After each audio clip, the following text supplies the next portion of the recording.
नमस्कार दोस्तों, ये जो टॉपिक है ये सोशल इश्यूज़ का ही कंटिन्यूएशन है। हमारी पहली टॉपिक जो है वो है अपॉर्चुनिटी इंडेक्स।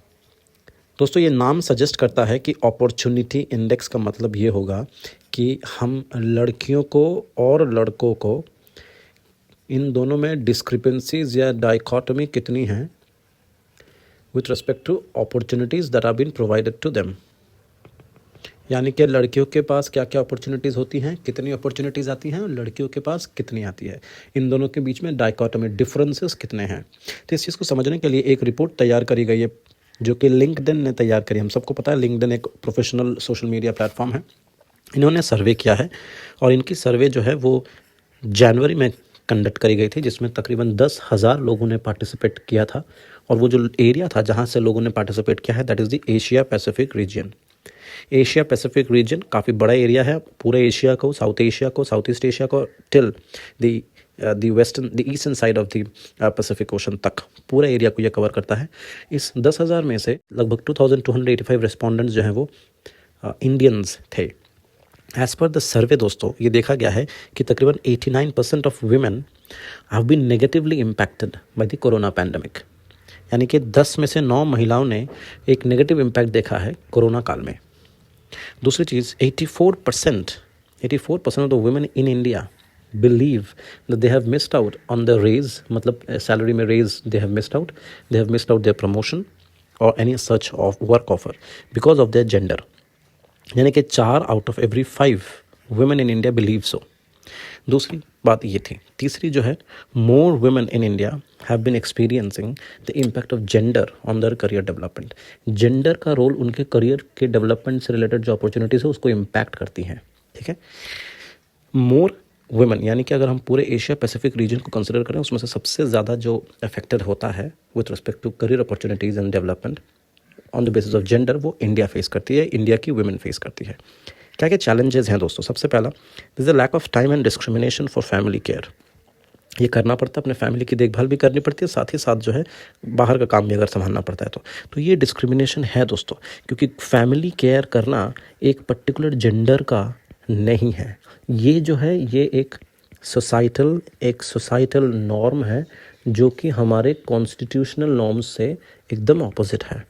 हमारा कॉन्स्टिट्यूशनल नॉर्म जो है वो इक्वालिटी की बात करता है, यहाँ पे ऐसा नहीं दिखा जा रहा है।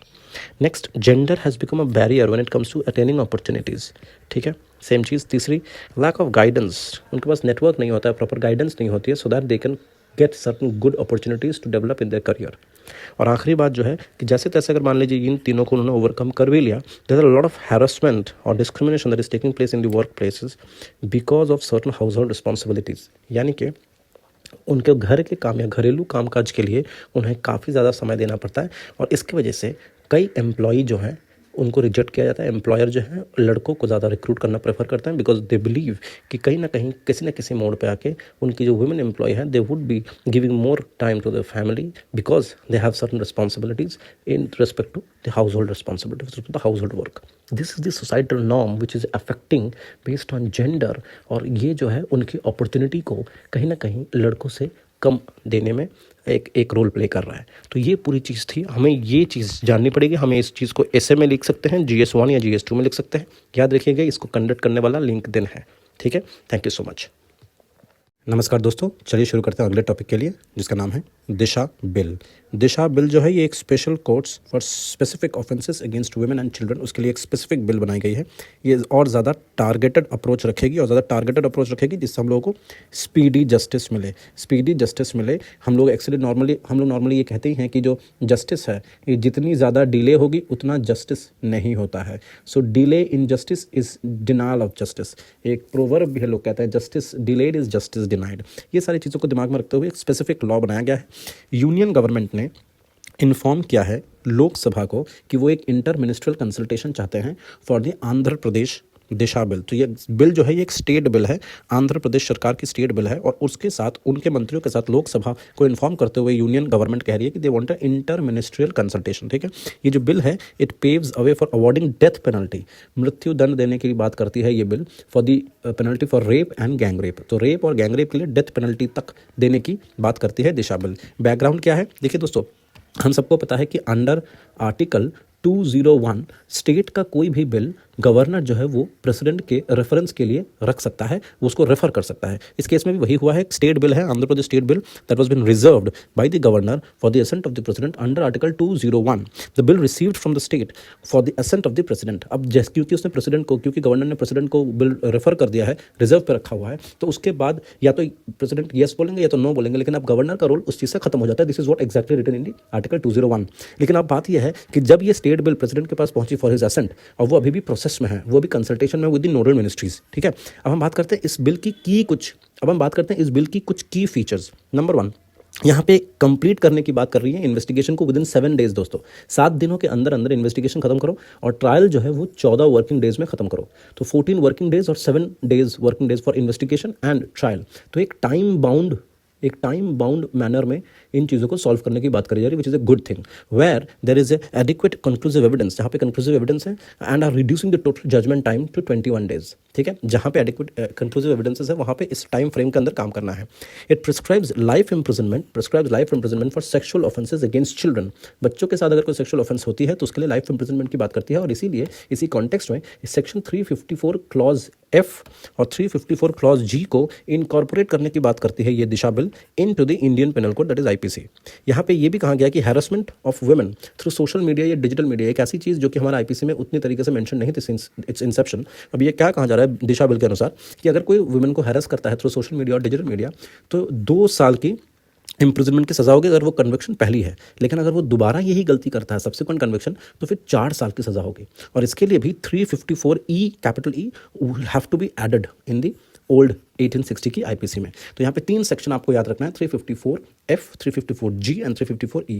EFG ऑफ 354 इनको इनकॉर्पोरेट करने की बात कर रही है दिशा बिल। आगे देखते हैं और क्या क्या चीज़ें इसके अंदर इनकॉर्पोरेट करी गई हैं। As per the Disha bill, the Andhra Pradesh government will establish, operate and maintain a register, एक रजिस्टर मेंटेन करेगी जिसको वो लोग कह रहे हैं डिजिटली, ऑफकोर्स डिजिटली मेंटेन करेगी, जिसको लोग कह रहे हैं the women and children offenders registry. इसमें क्या होगा कि the registry will be made public and will be available to law enforcement agency. आगे इन्वेस्टिगेशन में भी काम आता है, केसेस सॉल्व करने में काम आता है, और इसकी एक रजिस्ट्री मेंटेन होगी तो प्रोबेबल क्रिमिनल्स जो होंगे आने वाले केसेस में, उनकी एक बैकग्राउंड इनके पास ऑलरेडी होगी। हालांकि आप इसके साथ जो एक नया डिबेट है, राइट टू बी फॉरगॉटन, इसके साथ टैली करा के एक डिबेट, इंपॉर्टेंट डिबेट जो है ऑन कॉन्स्टिट्यूशनल मोरालिटी, ये आप ज़रूर क्वेश्चन रेज कर सकते हैं। इसके अलावा the government will establish an exclusive special courts in each district to ensure speedy trial. ये भी बहुत इंटरेस्टिंग चीज़ है, ये होनी चाहिए। कौन कौन से केसेस को इसके अंदर इंक्लूड किया गया दोस्तों, ये बहुत इंपॉर्टेंट है, जैसे rape, gang rape, acid attacks, stalking, voyeurism. ये बहुत एक अजीब सा एक क्रिमिनल एक्ट है, आप लोग इसको ज़रूर पढ़े। गूगल से नहीं पता है तो हम इसके बारे में एक स्पेसिफिक वीडियो बना देंगे। हालांकि ये आईपीसी में ऑलरेडी है, ठीक है, ये आईपीसी में ऑलरेडी है। इसके अलावा social media harassment, digital harassment, sexual harassment and all cases under of the POCSO act. अगर जितने सारे ऑल अदर केसेस हैं अंडर द पॉक्सो एक्ट मतलब जो कि prevention of criminal offences against sexual offences against children, तो उसके अंदर जो सारे केसेस होते हैं वो सारे केसेस भी इन स्पेशल कोर्ट्स के अंदर ही डील किए जाएंगे as per the Disha bill. इसके अलावा the government will constitute a special police team at the district level, जिसका नाम दिया गया है डिस्ट्रिक्ट स्पेशल पुलिस टीम। इसका काम ये होगा, it will be headed by DSP of course. इसका काम ये होगा to investigate such offences related to women and children, और एक special public prosecutor for each exclusive special court ये भी अपॉइंट करी जाएगी। सो कुल मिलाकर बात यह है कि सरकार जो है औरतों और बच्चों पे होने वाले सेक्सुअल हरासमेंट जैसे केसेस को एकदम कठिन हाथों में सख्त तरीके से डील करना चाहती है, और स्पीडी जस्टिस और स्पीडी ट्रायल के थ्रू से उनको ये डिलीवर करना चाहती है। और ये अगर सेंट्रल लेवल पे आ जाता है तो और भी अच्छी बात है। इसीलिए आईपीसी में जितने सारे सेक्शंस को इनकॉर्पोरेट करने की बात करी गई है, उसी संदर्भ में इंटर मिनिस्ट्रियल मीटिंग होने वाली है। So this is what the topic is all about. इसमें ध्यान रखिएगा GS2, GS1 और खास करके ऐसे में आप इसको लिख सकते हैं। चलिए अगले टॉपिक पे चलते हैं दोस्तों। अगला जो टॉपिक है वो है अरुणोदय स्कीम, अरुणोदय या अरुणोदय स्कीम। दोस्तों ये स्कीम जो है ये एक स्टेट गवर्नमेंट की स्कीम है, जो कि आसाम गवर्नमेंट की हम लोग बात कर रहे हैं। आसाम सरकार ने दिसंबर 2020 में ये स्कीम को लॉन्च किया।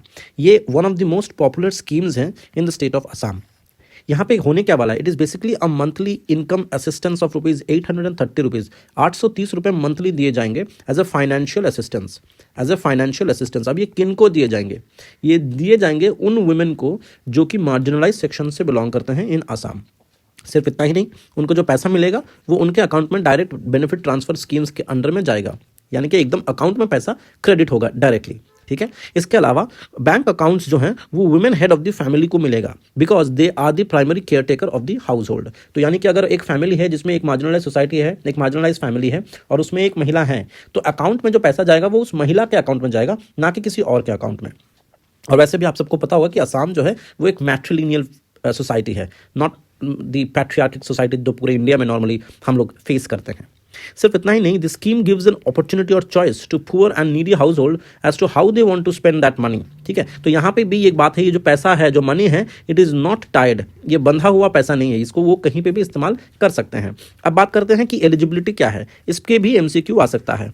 एलिजिबिलिटी क्या है? द एप्लीकेंट वुमन, वो एप्लीकेंट जो है वो एक वुमन होनी पड़ेगी। दूसरी, a permanent resident of Assam. दूसरा, तो एक तो वो लड़की होनी पड़ेगी, औरत होनी पड़ेगी, दूसरी परमानेंट रेसिडेंट ऑफ आसाम होना पड़ेगा। तीसरा जो है वो है उसके फैमिली का, वो जो मार्जिनलाइज फैमिली है उसकी कॉम्पोजिट इनकम, मतलब उसके पति का रोजगार, उसके बेटे का रोजगार, उसकी बेटी का रोजगार, सब उसका खुद का रोजगार, सब मिलाकर अगर सब लोग काम करते हैं तो सबका income, composite house hold family income should be less than 2 lakh per year, तभी ये स्कीम के लिए वो एलिजिबल है। दूसरा, families with specially abled members. Specially abled मतलब नॉर्मली हम लोग डिफरेंटली एबल्ड या डिजेबल्ड की बात कर रहे हैं, या वो फैमिलीज जहां पे डिवोर्स्ड वुमेन है, या विडोड वुमेन है, या वुमेन विच आर सेपरेटेड और अनमैरिड। तो अनमैरिड वुमेन को भी ये सुविधा दी जा रही है, उनको प्रायोरिटाइज किया जाएगा। Poor families with those without national, जिनके पास खास करके नेशनल फूड सिक्योरिटी एक्ट का राशन कार्ड नहीं है, उनको भी प्रायोरिटी दी जाएगी। अच्छा, अब किसको किसको नहीं मिलेगा ये चीज़? मान लीजिए किसी फैमिली में है, कोई फैमिली है जहां पे MPs और MLAs हैं, तो वो लोग अलाउड नहीं है। ये कह रहे हैं कि families without any women members, जिन फैमिलीज में वुमेन मेंबर्स नहीं है, जिन फैमिलीज में वुमेन मेंबर्स, तीसरे पॉइंट की बात कर रहा हूं, जिन फैमिलीज में वुमेन मेंबर्स नहीं है और MPs हैं या MLAs हैं, ठीक है, या member of panchayat Raj institutions हैं, या लोकल बॉडीज में बिलोंग करते हैं, या गवर्नमेंट ऑफिशियल्स हैं, या एम्प्लॉयज हैं किसी कोऑपरेटिव सोसाइटी में, वो लोग स्कीम से एक्सक्लूडेड हैं। और उन फैमिलीज को भी नहीं मिलेगा जिनके पास एक 4 व्हीलर गाड़ी है, या कोई मैकेनाइज्ड बोट है, या ट्रैक्टर है, या रेफ्रिजरेटर है, AC है, वॉशिंग मशीन है, या 15 एकड़ का एग्रीकल्चरल लैंड है। ये लोग इनएलिजिबल है। तो ध्यान में रखिएगा कि ये दोनों लोग जो है not eligible for the scheme of Orunodoi, जो कि असम की सरकार ने निकाला है। तो MCQ इसमें से बनेगा एलिजिबिलिटी क्राइटेरिया से, अगर प्री में पूछता है तो। और दूसरा ये है कि फाइनेंशियल इंक्लूजन से रिलेटेड अगर कुछ क्वेश्चंस पूछा जाता है तो आप इसको एग्जाम्पल में लिख सकते हैं इन पेपर 2 गवर्नेंस। तो ये है आपका टोटल टॉपिक। अगले टॉपिक के लिए हम लोग अगले वीडियो में देखेंगे। अभी तक अगर आप लोगों ने सब्सक्राइब नहीं किया है तो प्लीज़ चैनल को सब्सक्राइब करें और हमारे साथ जुड़े रहें। Thank you so much.